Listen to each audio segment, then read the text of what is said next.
I've already lost count of the days since they relieved me of duty. Strange how years of your life can just vanish in the blink of an eye. And in a flash, you got nothing but time. Time to reflect on everything that's happened. Hard to believe it's only been a few years since this all began. We were testing out the Normandy, Captain Anderson's new ship, when the distress call came in. An Alliance patrol on Eden Prime had been attacked. They'd seen something they couldn't explain. And whatever it was massive. I hit the ground with my lieutenant, Caden Alenko. A good kid, loyal, by the book, with a talent for biotics. We came across the lone survivor of the patrol, Gunnery Chief Ashley Williams. A soldier to the core. Tough, disciplined, ready to take on whatever came her way. Ashley joined up with us and took us to the spot where she lost her squad. That's when we saw it. The ship. Like nothing I'd ever seen. It was massive, scorching the colony and everything around it as it blasted away. We followed the path of destruction to an artifact, a beacon left by a long-dead race called the Protheans. The colony had dug it up, and whoever attacked them had tried to take it. Lieutenant Alenko made the mistake of getting too close.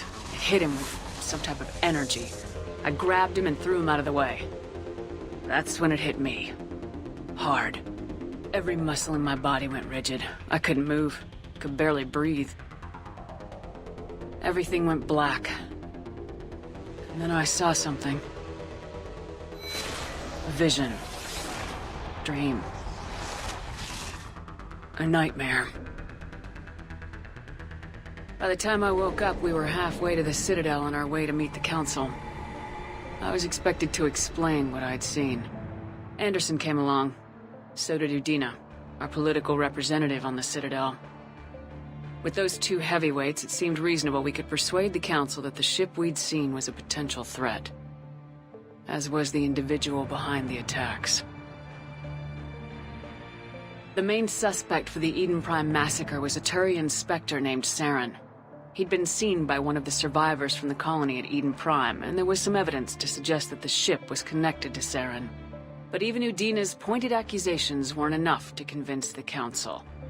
They just couldn't believe one of their chosen elite Spectres could be guilty of something like that. They needed proof, which meant I needed proof. Fortunately, I wasn't alone in my search. Garrus, another Turian, wanted to help. A top agent for Citadel security. Despite orders from his superiors that he shouldn't get involved, he told me he was suspicious of Saren and he had some useful leads. More importantly, he was willing to share them. That led me to Rex, the biggest, nastiest-looking Krogan bounty hunter I'd ever seen. He turned out to be more than just a brute. It was his intel that led us to a fugitive with incriminating evidence on Saren. The fugitive turned out to be an energetic little Quarian named Tali. A tech expert with a knack for hacking, she procured some information on Saren. Evidence that proved Saren was dirty. Tali's evidence proved that Saren was responsible for the massacre on Eden Prime, and the immense warship we'd spotted was in fact Saren's flagship. But it went much further. Saren was trying to find a way to bring back a race of sentient machines from dark space. Machines allegedly responsible for cleansing the galaxy of all organic life. These Reapers were blamed for wiping out all life 50,000 years ago, including the Protheans, then disappearing back through the mass relays to dark space, leaving no trace that they'd ever been. That explained why Saren was after the beacon, and it made some sense out of my visions, but not much else. We couldn't convince the Council that the Reapers were a threat, but they agreed Saren had to be stopped. They stripped him of his Spectre status and gave me the honor of becoming the first human Spectre. My first task? Bring down Saren. Anderson decided to stay behind, giving up his ship, the Normandy. He told me I'd need it more than he would. He also pointed me in a direction. Liara. A Prothean expert, adept in biotics, and maybe most importantly, daughter of Benezia, Saren's top lieutenant.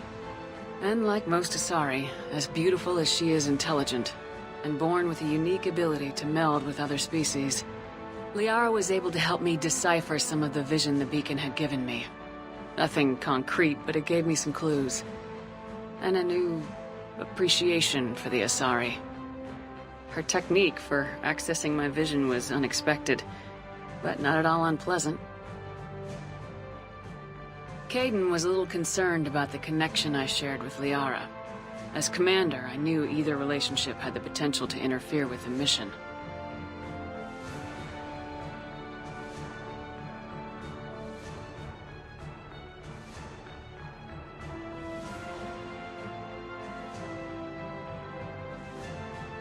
I told Liara about how I felt. Apparently, she felt it too. But we agreed we wouldn't let it get in the way of our mission, finding Saren. Thanks to Liara's help, we had our next lead, Benezia. Saren had taken her to Noveria, where he'd enslaved the queen of a dangerous race of insect-like creatures, the Rachni.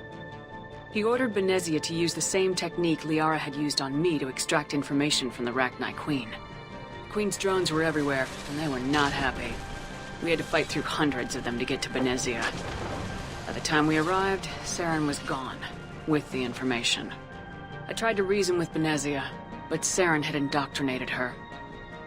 He had somehow acquired the ability to control people's actions and wills. Benezia wouldn't surrender, and Liara was forced to watch her mother die in her arms. And I was left with an angry, dangerous Rachni queen to deal with. She claimed her drones would do no harm if I released her. But the Rachni had terrorized the galaxy before. I couldn't do it. I wouldn't doom an entire species for past sins. And the queen was true to her word. She left and took her army of drones with her.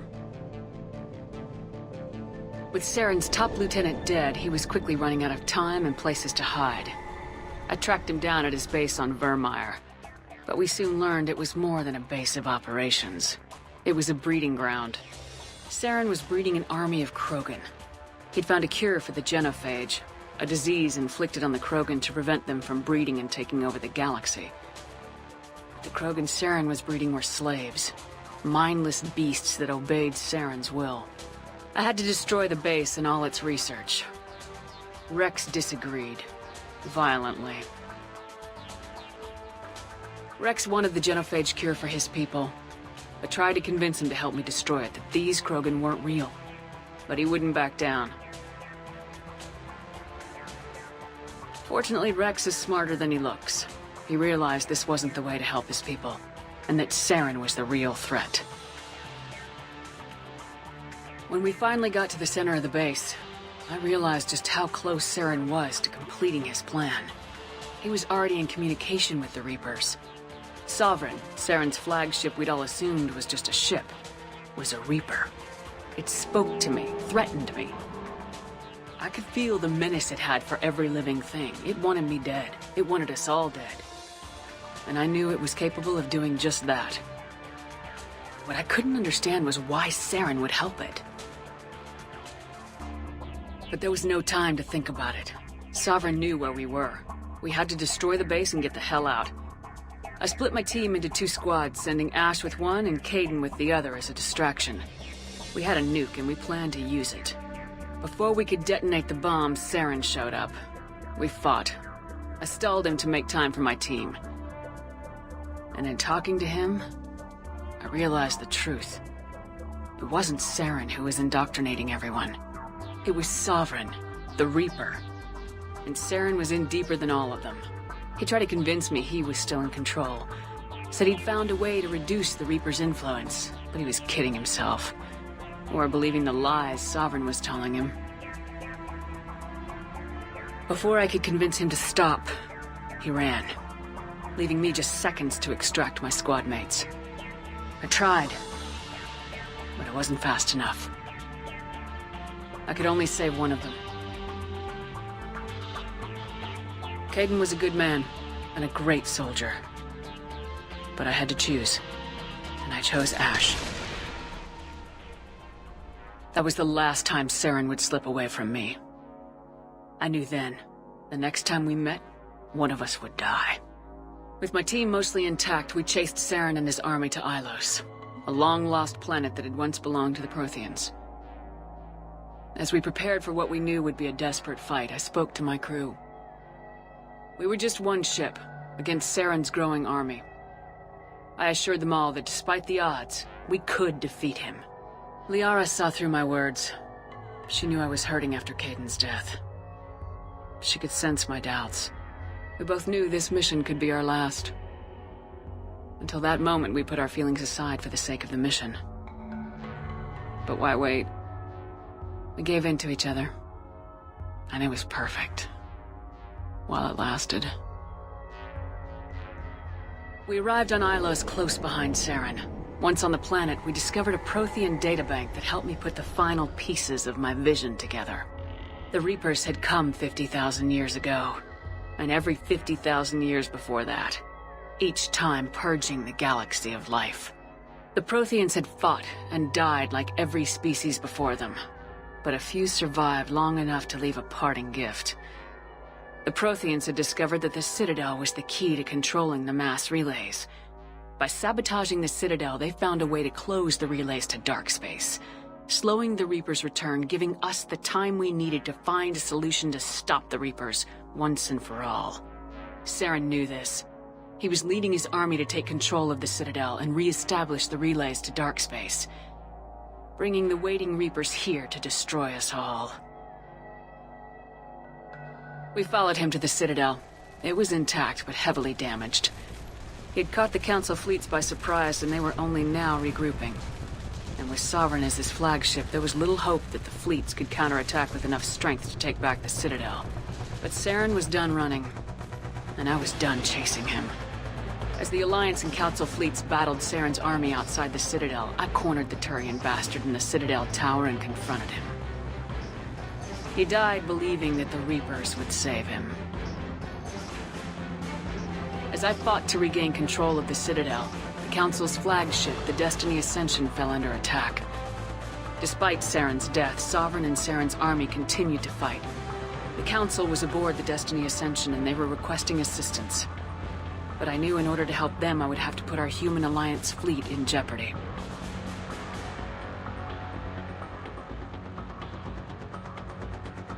The Council had to be saved. They represented the hearts and minds of the galactic community. Without them, the fleets would be in disarray. Even with the Citadel back in my control, Saren defeated and the Normandy leading the combined galactic fleet.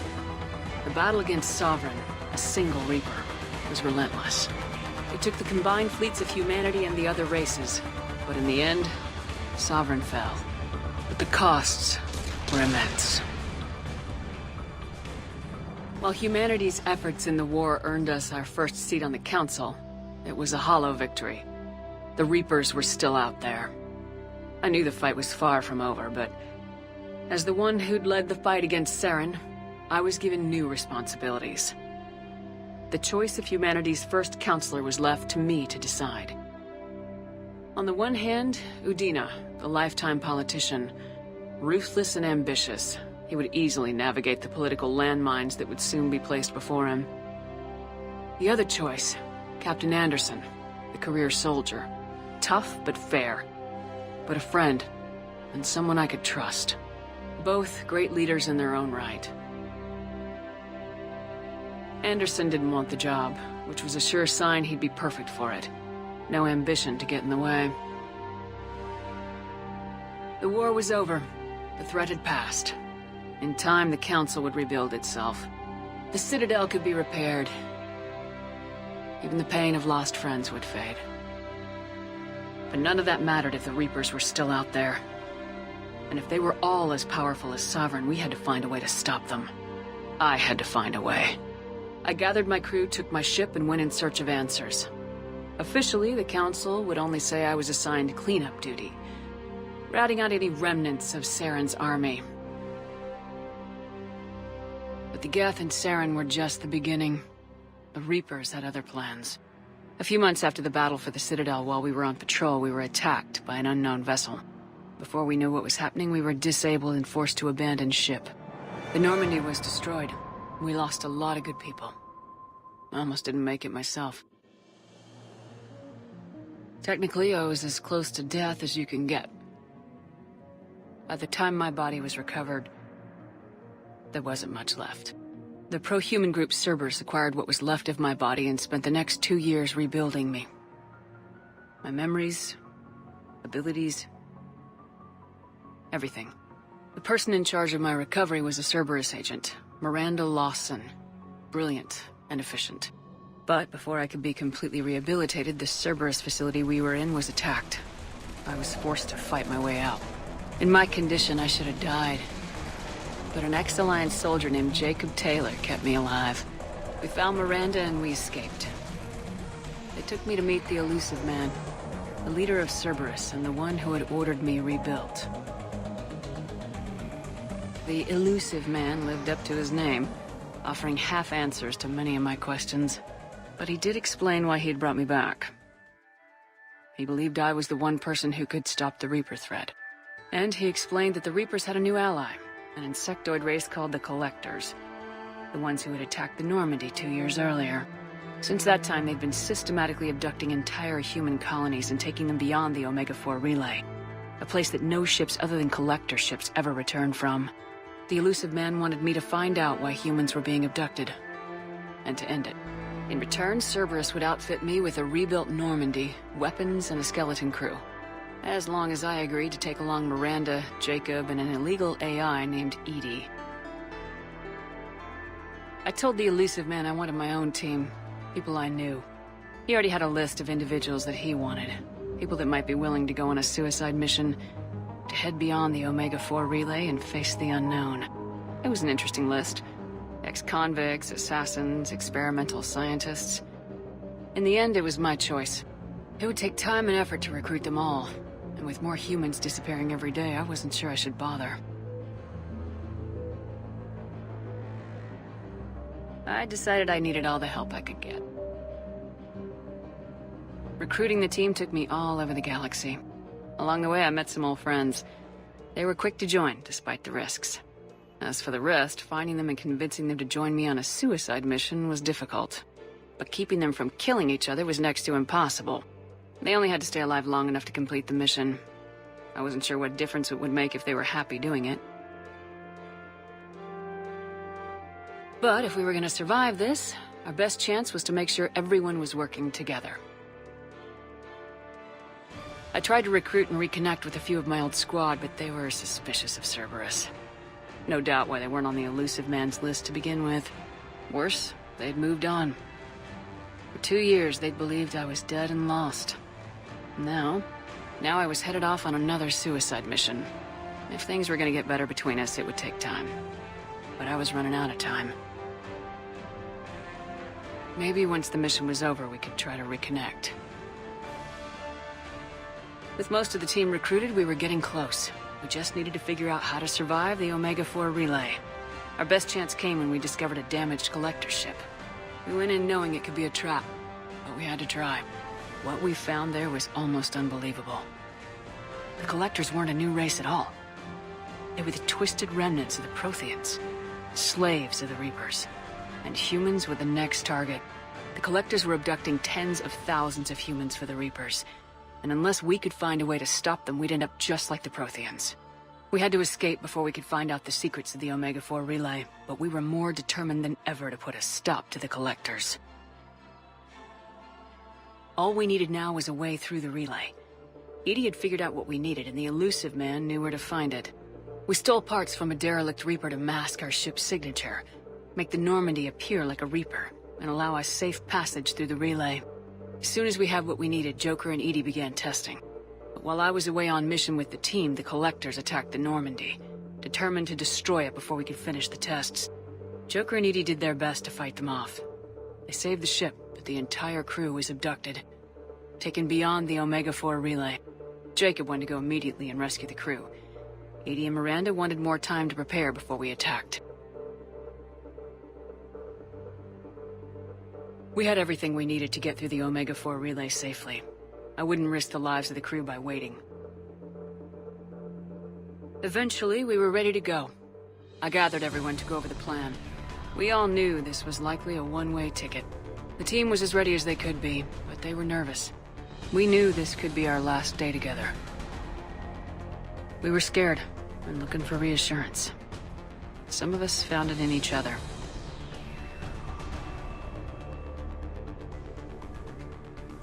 Garrus came to my room to talk, to share his thoughts. We spent the night together, comforting each other. The day of the attack, everything went as planned, at first. The Normandy made it safely through. As we scanned the wreckage of all the ships that failed before us, we found what we were looking for. The Collector base. And guarding it, a ship that had destroyed the Normandy 2 years ago, and almost ended my life. But this time, we were the attacker. The Normandy sustained heavy damage. We lost some of the team. But eventually we destroyed the Collector ship, and made our way to their base. We knew the fighting inside would be brutal. We arrived intact, and the team was strong, resilient. We repelled every attack thrown at us. Eventually we made it to the heart of the base. To this day, I can hardly believe what we saw there. The collected humans had been dissolved, transformed, and repurposed to create the frame for a new Reaper. A massive human Reaper abomination. We had no choice but to destroy it. The battle caused severe damage to the base, but we needed to destroy it completely. As I prepped explosives to finish the job, we received a message.